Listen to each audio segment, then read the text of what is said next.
Hi, I'm Maddie. And I'm Wiley. And it shouldn't happen again. Yay! Yay! We've now missed 2, maybe 3 weeks of posting. Womp womp. Womp womp. But it's not our fault. They didn't have an adapter. Our 3 fans, they won't mind. They won't mind. Yeah.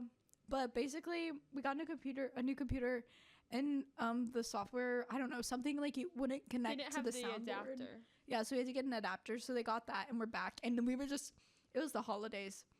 So. I'm going to start singing Christmas songs. In my heart is a Christmas guitar. You know what Wiley was singing earlier? Shut up. No, okay. Gold Digger by Kanye context, West. No. Yep. Okay. She was singing a Kanye West song. For context, someone else was DJing my music. Okay, Carter Ollier. And I was like, you could DJ. And he started singing, or he started playing it. I was like, turn it off. I'm going to sing it. I didn't sing it. I refrained from singing it, but it's a catchy song. It's really unfortunate. Yeah. We lost one today. You lost one? Who? You. Oh. My bad. My dog. So Maddie's dog is a zombie. So I was at work the other day, and I come home and my brother looks at me and he's like, "Our dog died while you were at work." And I said, "What?" And I look over and my dog is right there, just chilling, like looking at me. And I'm like, "He's right there." And then my brother's like, "Well, no." He's like, he like suffocated to death because he got a bag stuck on his head because he was going through the trash can. And then my stepdad gave him CPR and brought him back to life. Also, in Wiley and Maddie news, we're both on the roads. We're both licensed drivers now. So watch out. Yeah, Jade and Emma are happy for us. Yeah. Now there's only one of us that can't drive. Oh. It's okay, Emma. You can drive my car. Pull up. Okay, so our song for this week is Mine from Speak Now. Oh, I love that song. Because it doesn't really have that much to do with the case, if we're, like, if I'm being for real. But when I was doing, like, research on it, a lot of sources said she was known as a flight risk, and then I just kept thinking of the lyric where it's like, she was a flight risk with a fear of falling. With a fear of falling. Yeah. Thank you for singing that for me. You're welcome. I really just so appreciate that. if anyone was confused on how it went.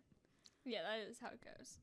But if you don't like Taylor Swift, why do you listen? I'm just kidding. If you don't like Taylor Swift and you listen, please keep listening. We're losing. I'm just kidding. We're actually gaining listeners. Actually, we are gaining listeners. Share it to your friends. And you get a free sticker. If you come up to us, one of us will give you a free sticker.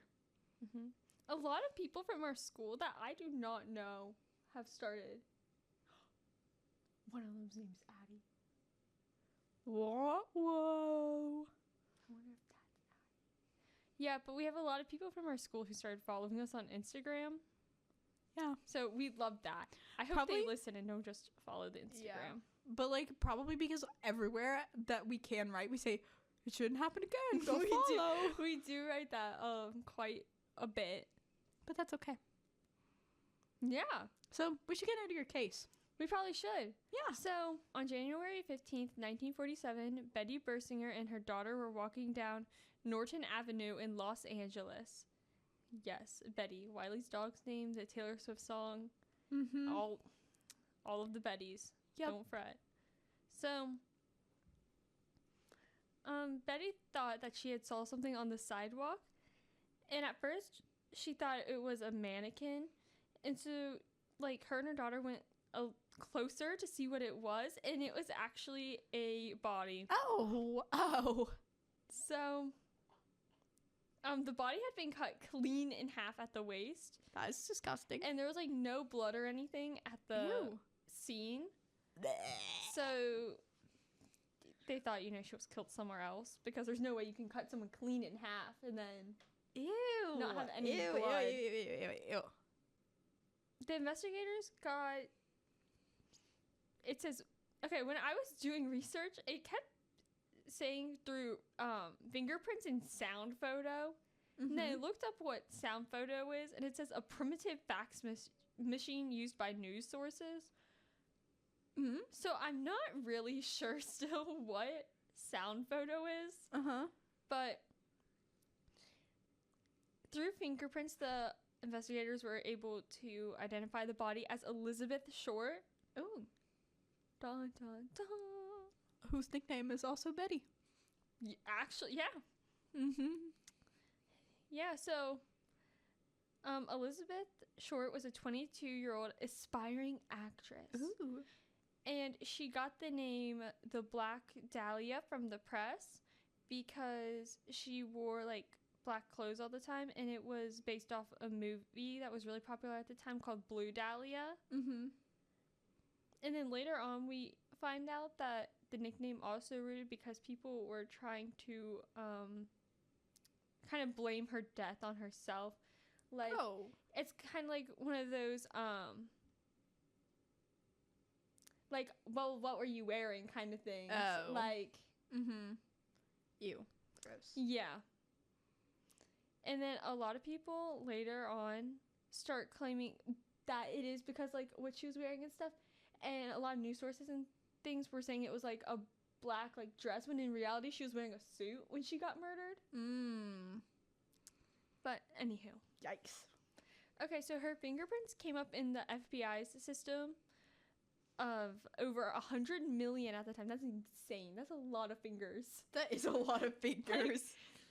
That's like, wow. But her fingerprints came up twice. The first time they came up was because she applied for a job as a clerk of commissary at an Army's camp. And the second time they came up was because she had recently got arrested in Santa Barbara for underage drinking. Oh. Which was only 7 months after she applied for the job. So, Ruh-roh.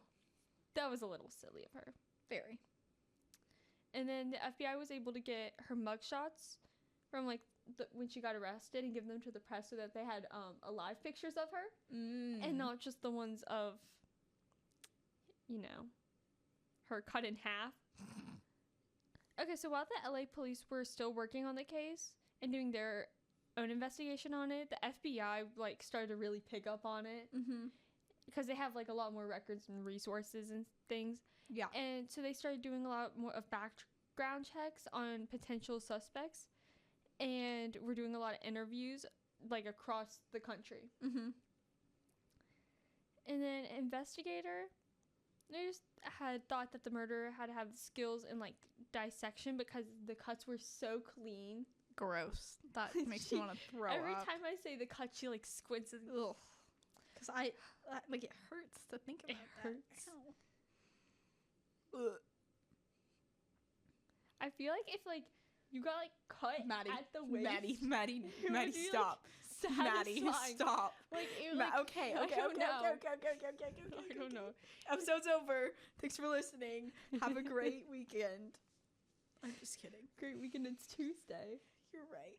Have a great week and a weekend. Don't go get cut in half. Just kidding. Keep going, Maddie. Sorry. She said episode's over. I'm done. So, since they thought that the killer had to be skilled in like dissection and medical things, they started looking into students at the University of Southern California. Huh, that's smart. And, but they didn't get any leads on any of womp, the students. womp, womp. Now we're going to go back a little more about Elizabeth. Okay, yeah. Of course. Tell me more about Betty Short. Yes. So, you're short. Yeah. Elizabeth Short was known as a flight risk. She moved all over the country, but she always ended up back in LA because she like wanted to be a movie star. So, you know, she was trying. And then when she moved back to LA, one of these times, she met Robert Red, like his nickname, Manley. And they started going on dates basically every night. But he had a pregnant wife.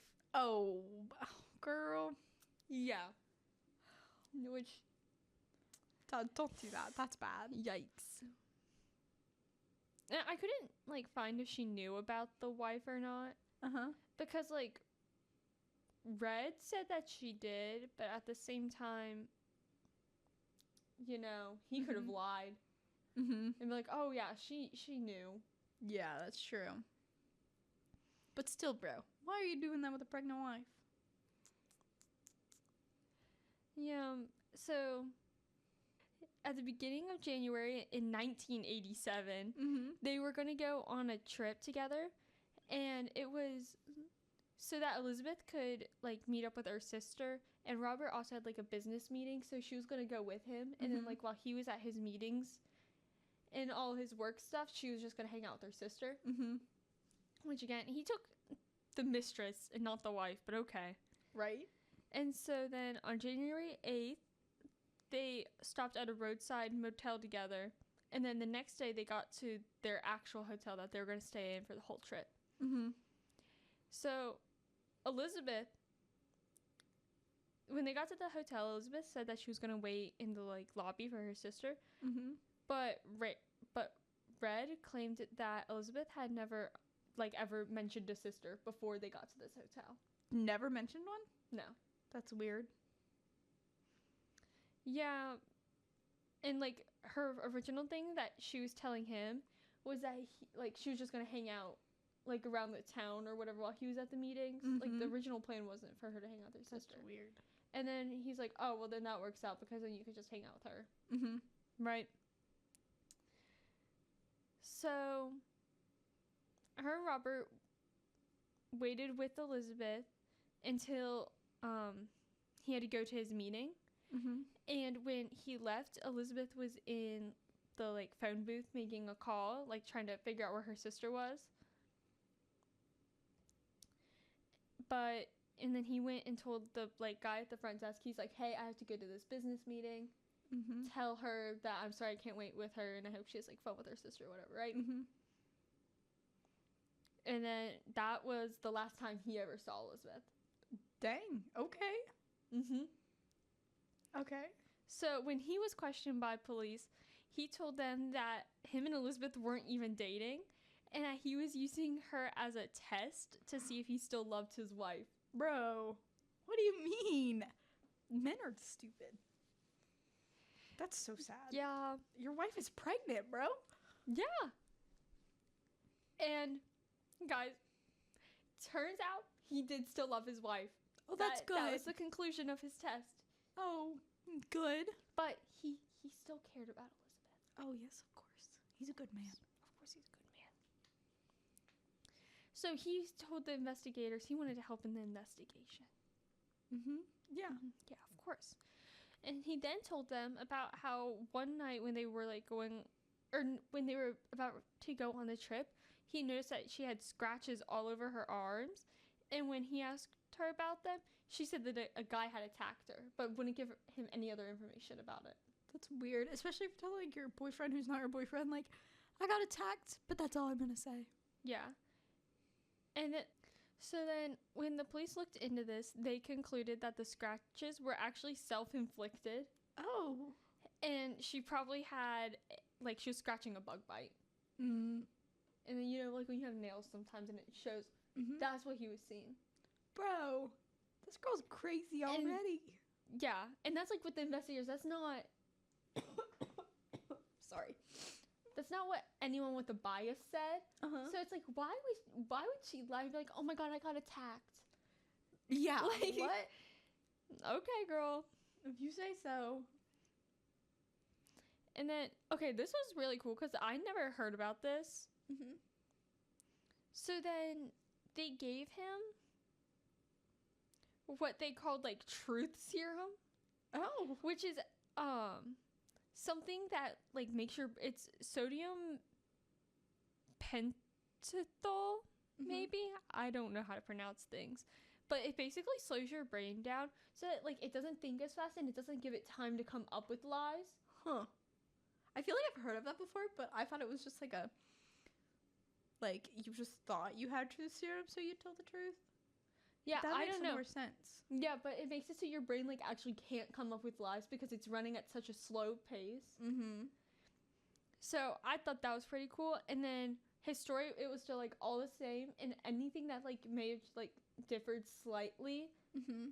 it like all added up in the end. Huh. So he was cleared as a suspect. Mm-hmm.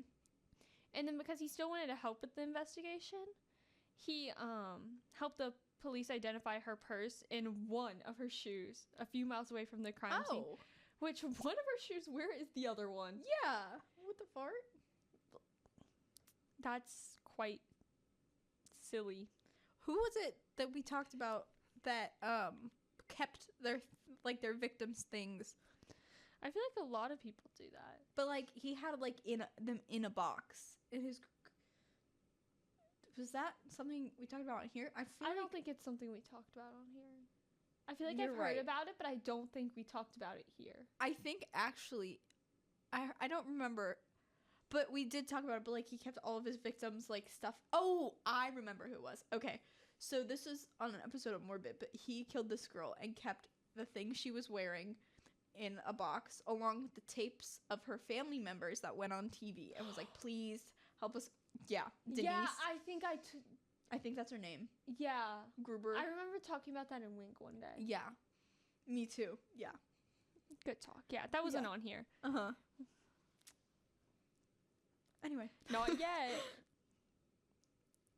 Okay, so, he helped identify her stuff. Great. What a great guy. But then, he started having nervous breakdowns and hearing, like, voices. Oh. Yeah. And then, yeah. And then, I think, because I actually, normally I have, like, 2 sources for these things, but I actually, like, did the research on this one. Mm-hmm. Like, good research. And one of the things said that he ended up, like, in, like, an institution. Like, his wife put him in there because she's like, you're crazy. Because he was hearing voices from seeing all of Elizabeth's stuff? Because, yeah, he was hearing voices and having nervous breakdowns all the time, so. Interesting. I'm moving this here, so you're going to have to cut part of this out. In all my papers. I use my computer as a folder, so. Okay, and then the doorman of the hotel they were staying in, Harold, was actually the last person to see Dahlia alive because, what's his face? Robert had told her to, like, talk to her and tell her all this stuff. And he says that she left around 10 p.m. and he saw a man wave at her from across the street. Mm-hmm. Ooh, sketchy. And then, okay, this is really weird, but a lot of people have claimed to have murdered her. Like, while they were, like, investigating, people would call in all the time and be like, yeah, I killed her. That's weird. Yeah, and it looks a little, I think I have more on that here in a second. Yeah, over 60 men and women confessed to the crime. That's weird. Ew. Yeah. Psychopaths. Okay. So then, this is messed up, okay? Mm-hmm. So, the Los Angeles Examiner wanted to have, like, an exclusive on the case, right? Mm-hmm. So, they called her mom. And in order to get information on Elizabeth, they told her mom that she had won a beauty pageant, but she ran off before they decided, like, the winner. No way. So they needed her information to get, like, in contact with her. And at this point, the mom hadn't heard that her daughter was dead? Yeah. Bro. Because, like, she didn't know where she was because she just kind of, like, did whatever she wanted, went wherever she wanted. Wait, okay, but how long after the death was this? It was, like, a week. She didn't know her daughter was dead for a week? That's crazy. Yeah. Well, because no one, like, barely knew. Like, they knew, who she was, but she was in, like, a new place. Mm-hmm. And it's, like, what'd I say? Like, 1947? Yeah. Oh, so. Yeah, that makes sense. Like, it was, like, harder to figure out, all that and, like, get in touch with her family. Yeah. Okay, yeah. But, so then, her mom was so excited because, like, she knew that this was, like, Elizabeth's, like, dream and stuff. She wanted to make it big in LA or whatever. And so she started telling them all this stuff. And then the guy is like, Oh, yeah, by the way, she didn't win a beauty pageant, and she's actually dead. And I'm just trying to get information from my newspaper. And then she's like, and then, she was very upset. Yeah. But then he's like, but if you come down here and give us, like, statements and stuff about her, then we'll pay for your flight, and then you can also, like, help in the investigation and stuff. That's like, because you've been such a help, like, for us, we'll pay for your flight, and then you can come down in here and help in the police investigation. And she was like, okay, I'll do that. Mm-hmm. And so then, when she got there, the people at the Examiner worked to keep her away from the police.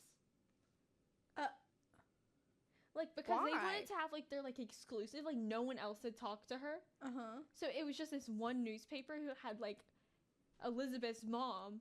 That's and, like, so all weird. of their official statements and stuff. And they, like, wouldn't let her talk to any other newspapers and stuff. And every time she'd, like, try to talk to the police, they'd be like, oh, yeah, right after we do this. Like, they'd, like, keep pushing it back. That's weird. Which, it makes it, like, seem like they flew her out just so that they could keep her away from everyone. So they could, like, kind of have her trapped in this, like, little newspaper bubble. And then, even after all of that, a whole bunch of newspapers kept trying to make Elizabeth look bad. Mm-hmm. Like I was saying in the beginning, they were saying that she was, like, walking the streets and that's why she got murdered, and she was wearing, like, more, like, scandalous clothes, and in reality she was in a suit. Yeah. So and then the newspapers gave her the nickname the Black Dahlia, but they kept saying that it was something her friends all called her. The newspaper seems so silly. And what the fart is it doing? I just realized there's... Okay, ready? This is good. The night she disappeared, she was drinking with a man named Joseph. Guys, I know who did it. I didn't even realize that at first. Bro. We know who got her. All Joes are bad. Except for if you're the Joe that works at Dick's Sporting Goods, you're really nice. But every other Joe... Actually, that Joe might be bad, too. I've only talked to him, like, twice, but...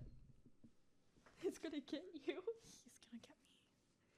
So, Joe was in the army, and, like, when Joe was with Dahlia, he got so drunk that he blacked out for days. And Oh, it's definitely him if he, quote-unquote, blacked out.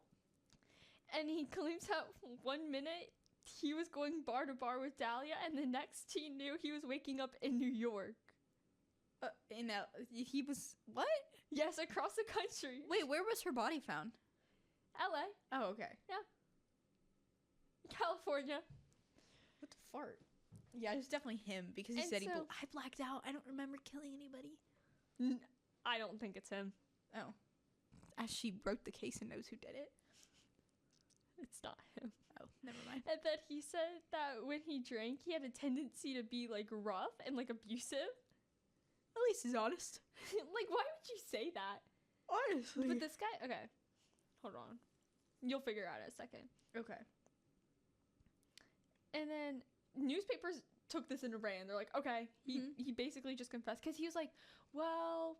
He's like, I don't know what happened, but I do have a tendency to do all this stuff. Right? So then newspapers took it as, like, a confession and, like, ran with it. And he was on the front of every page. But then... This is so silly. The police looked into his claims, and they figured out he was lying because he was stationed in New Jersey during the time he claimed to be with Dahlia, so he would have not been anywhere close to LA. And many, like, sources had seen him there because he's in the army, so he's with, like, all his little army friends or whatever. Why are people actually so stupid? Like, So why would you lie literally- about that? Why would you want to kill someone? Like, I didn't kill her, but I'm going to say I did. Idiot. Like, he made it so convincing. Like, yeah. God. Oh, my Lord. And then he, like, dropped that little thing in there where he's like, well, when I drink, I tend to be a little, like... Yikes. And then after that, he had, like... So then after that, or, like, a few decades to follow, he obviously wasn't that great of a person. So he kept getting arrested, and every time he got arrested, he would try to confess for Elizabeth's murder. That's so weird. Like, why? yeah. So then the LA Examiner, we're back, whatever they're on, got a call from an anonymous source, and this is what I love, because I love the Zodiac Killer, and I'm gonna write my history paper on it. But so the LA Examiner got a call from an anonymous source congratulating them on what they had done for the case, and then they said that the Examiner had seemed to run out of materials, and then said that they would send some things to help. Oh. And when, like, the person on the phone was like, well, what are you going to send? They're like, oh, some things that Elizabeth had on her when she disappeared. Oh. And they're like, expect them in a few days. And then they said, they're like, okay, I have to hang up because you're trying to track this call. And the guy was trying to track the call, like, on it. Because, you know, you got this guy who's like, because, okay, like, just think about that. You have someone, oh, yeah, I have things from, you know that murder case you're trying to solve? I have things from when she disappeared. Yeah. You know, you'd be stupid not to try to, like, track that. And he's like, okay, I have to hang up because you're trying to track the call. And, like, he was. It'd be so scary. Like, that's no, terrifying. What do you mean? Ugh. I'm not tracking your call. Yikes. Okay, and then the next day, a package showed up at the office. And, of course, instead of, like, reporting it to the police or anything immediately, they opened it. Which I feel like that's just not, because, like, what if it's a bomb or something? Yeah. Like, I feel like they're, oh no, it doesn't seem right. And then, God, in cut newspaper letters, it said, here's the Dahlia's belongings, kind of like our cover. Oh. Which you can get as a sticker if you come up to us. Yep. And then the box, like, where it said, like, who it's from, it said the Black Dahlia's Avenger.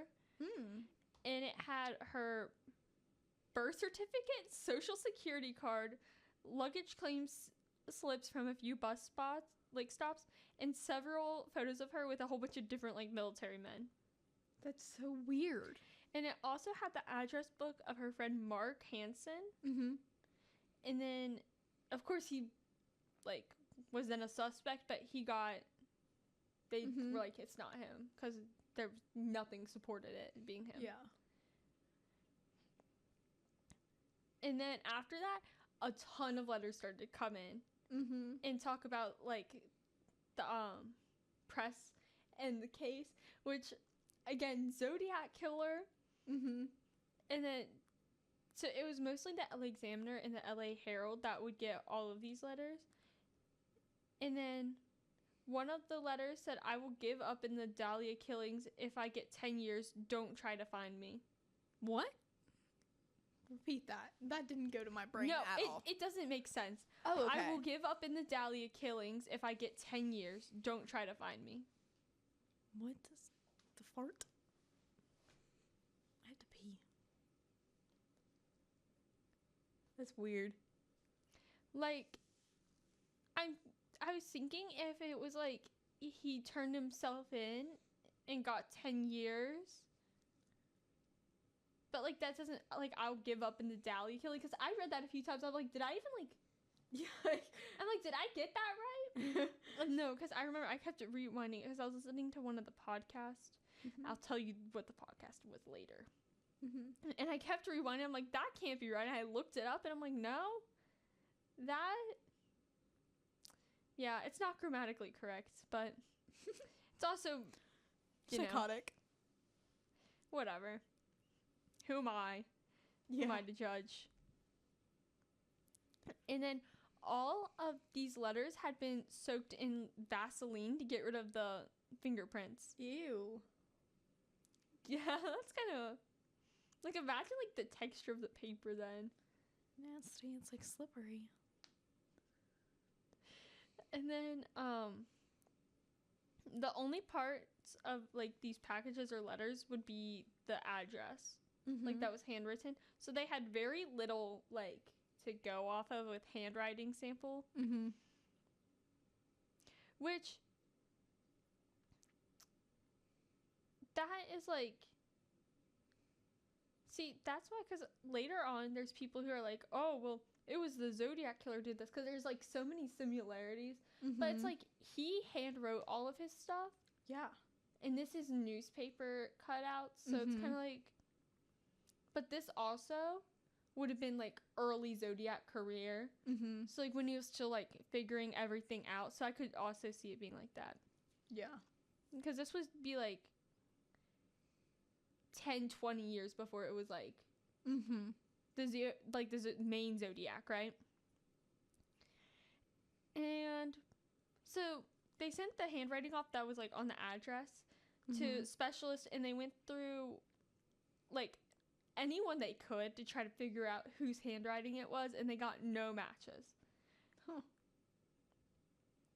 So at this time is when like people just kept calling in and confessing. And it's like, why are you confessing to a crime you didn't commit? That's like, so random. Like, what do you mean? Like, why? Yeah. It just doesn't, I don't know. That, it's just way too silly. I agree. Okay. And then this next guy is a retired LAPD detective who then became a private investigator because the LAPD was like really not good at the time, which we'll talk more about. Who he became a private investigator because LAPD was bad, and he thinks it was Dr. George Hodel. And this is a good one. So George was like he was just a really smart person. Like he was really gifted artistically.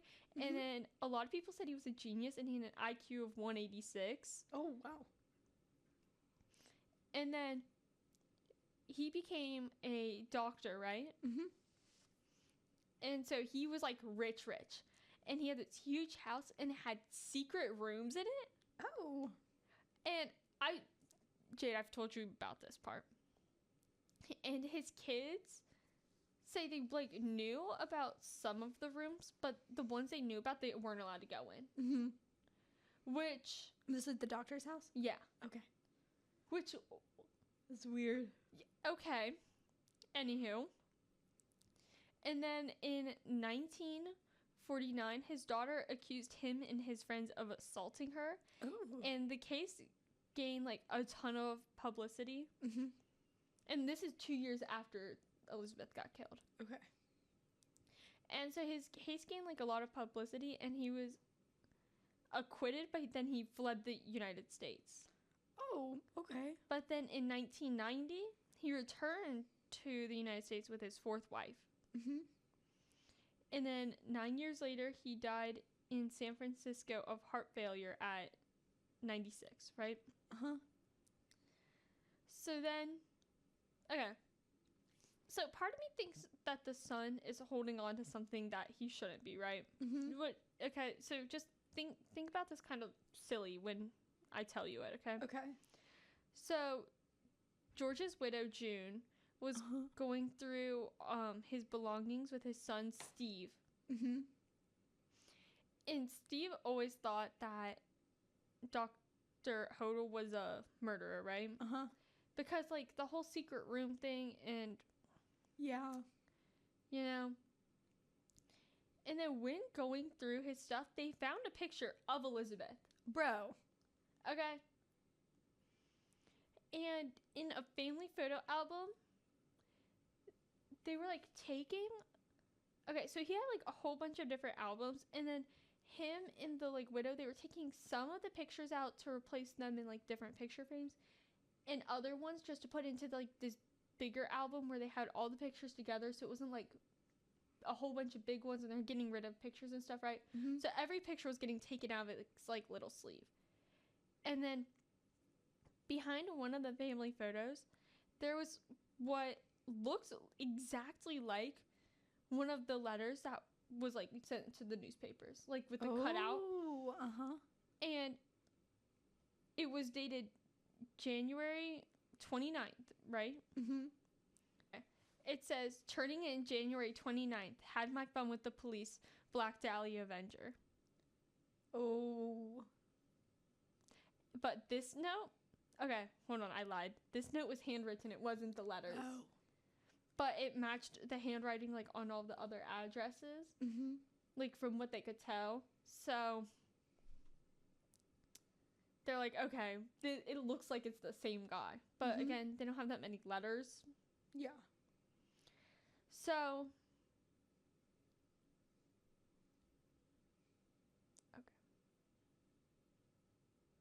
okay.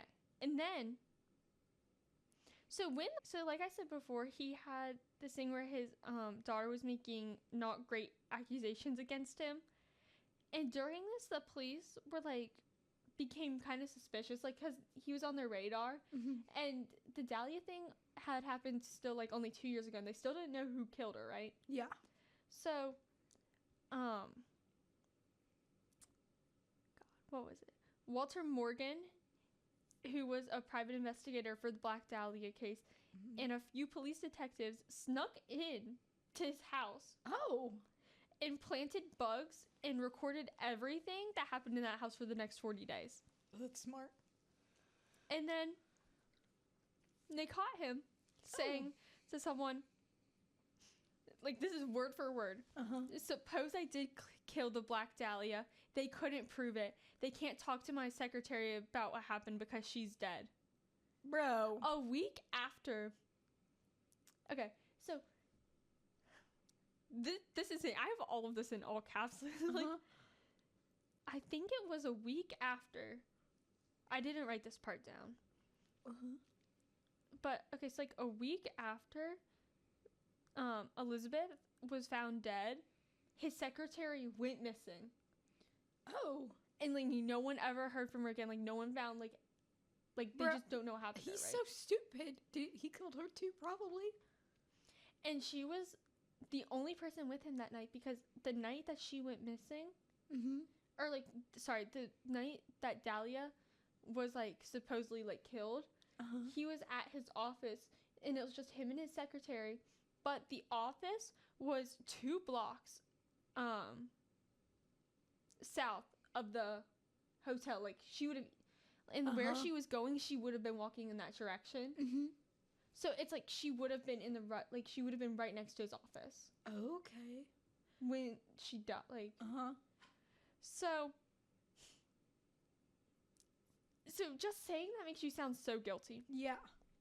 But some people were like, well,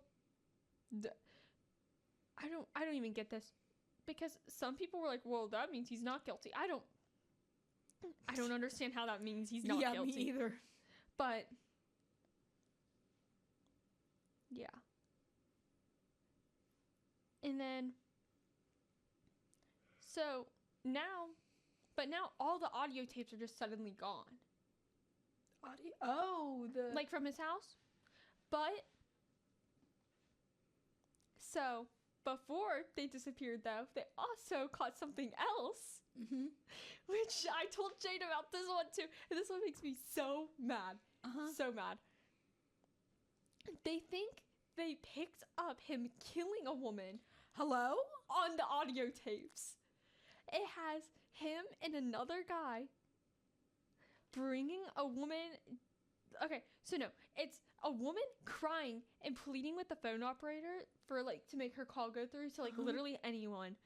And then, like, she hangs up and, like, okay, so Dr. Hodel and someone else walk into the room and, like, you can hear them, like, bringing her down to the basement where his kids aren't allowed, by the way. That's Remember so this. gross. His kids are not allowed in this room. And you, like, on the audio tape, you hear a scream, then, like, it stops, and then a louder scream, and then completely silent. Ew. And the LAPD did nothing about it. Are you kidding me? Yeah. And this is, like, you know, like, this is the time where they were really like, if you pay the right price, they're gonna stay quiet. And this guy's rich. That's so stupid. Like, do your freaking job, you freak. They didn't do anything, but they heard him kill a woman. And then now all of them are like, you can't access them. Yikes. And then literally, and all of the evidence from the case has like just disappeared. Like there is barely anything left. Like, it's all just kind of like got up and left. Uh-huh. And then a lot of people, I'm losing it. I can't get it. It just leaves my voice. poor, No, well. Poor she's Wiley. back a little. Oh, nope, she's gone. and then a lot of people think since Hoddle was rich, he paid him off, like we were saying before. And another thing is he was a doctor, so he would have been able to make those precise cuts that they were talking about in the beginning. I was gonna point that out earlier. And then also, how we're talking about how he was like a really artistic person. When the body was found, it was like posed. Oh, gross. That's disgusting. And so a lot of people think that it was like posed in such a dramatic way because that's so nasty. Oh, and like she's back. Yeah. Ew. And then his son also was convinced that Hoddle was the Zodiac killer. Oh, really? But were they able to compare the handwritten note that they found in the picture frame? they were, but it's like, oh, to the Zodiac killer? Yeah. Yeah, they compared it to the Zodiac killer, and I didn't write this part down. And the like specialist said that it could be a match, but they need more. He's like, it's likely to be a match, but they need more lowercase samples because he couldn't confirm it because it wasn't enough. Because like everything that was like like they had like exactly right was like common like ways to write, so they weren't 100% sure, but they said it could be. Maybe he is the Zodiac killer. Maddie solved the Zodiac killer. But then, because I don't, who they say the Zodiac killer is, I do not think it's him. Like I can't even get on to this subject right different now. Episode. It's too much. This is going to be a 5-part episode later. Okay, so I'm trying to think of the timeline. So he moved back to the U.S. in 1990. But how long was he, did I say he was gone for? I don't know, but he died at 96 when he moved back, you said.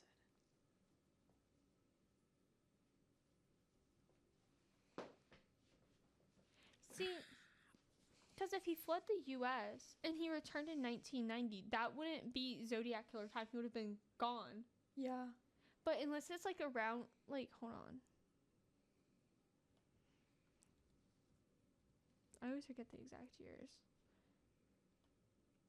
Like, no, that would have been Zodiac. No? Because, yeah, Zodiac Killer is 1968. So that doesn't make sense.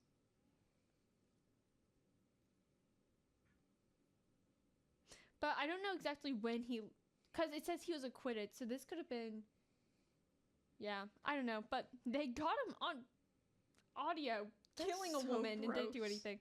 But that's it. We don't know. Oh, so that's the end of the... That's it. Bruh. I don't hate know. unsolved cases. It was definitely him, though. Like, I feel like it just had to have been him. Like, and he had pictures of her. Yeah, that was definitely him. Because, like... What do you mean? Freak? Yeah. I was listening to this and they started talking about the Zodiac Killer. I'm like, oh my god. I was sitting there with you. You was so paused excited. It. I love talking about the Zodiac Killer. That's crazy. That case was good. That was one of your best ones. Much appreciate. I got the heebie-jeebies listening to you, though. That is because I kept talking about them cutting her at the waist. Shut up. I feel like I'm imagining being like cut at the waist. I'm changing the subject, so I forgot to say this at the beginning of the episode. But okay, A, I'm losing my voice. But B, it's been a big week for true crime. Gypsy Rose got out, and they tore down the Idaho, Idaho house. They tore it down, and really? everybody Did it? Yeah, they did. And all the just hearing parents. about this now. I don't know. All the parents are really mad because like they tore it down before they could like restage anything for the trial that's gonna happen in literally years from now. But they tore it down. It's gone. Wait, that's so silly. Yeah, because now they can't go. They can't restage anything. They can't go back and look for more. They just tore it down. Yeah. Okay. I meant to say that at the beginning. That has to be someone who had something involved doing. There's Right. no way. Well, that one guy, the guy who did it, thinks he's smarter than everybody else, and is like, I didn't do it. But I don't think I remember hearing something like he doesn't have a lawyer or something. Like he's like He doesn't representing have a himself. lawyer. He's like Ted Bundy. Amen. Wow. Yeah. He's Yeah. too smart for That was my illusion to distract Maddie from talking about being cut in half. Yeah, but like when I imagine it, I feel like Charlie. I don't know. Like I feel like it had like a breeze. Like I don't imagine like he actually died from it. I just like imagine like a refreshing breeze, like the Stanley water. It's like that. But, Please like, don't compare my water to being cut in half. No, I feel like if they cut it at the bone, it wouldn't hurt. Like if they just cut it straight right here, I'd be Yeah. like, oh, okay, no big deal. Yeah, like if they just cut me right here and like I did a dire thing, like I feel like I can imagine like it being Okay. like hot outside in summer and like it's a nice like Stanley water breeze. Oh my gosh. Okay, we're done. We're done here. We're done. No more. Okay, well I'm Maddie, And I'm Wiley. and it shouldn't Happen happen again. again.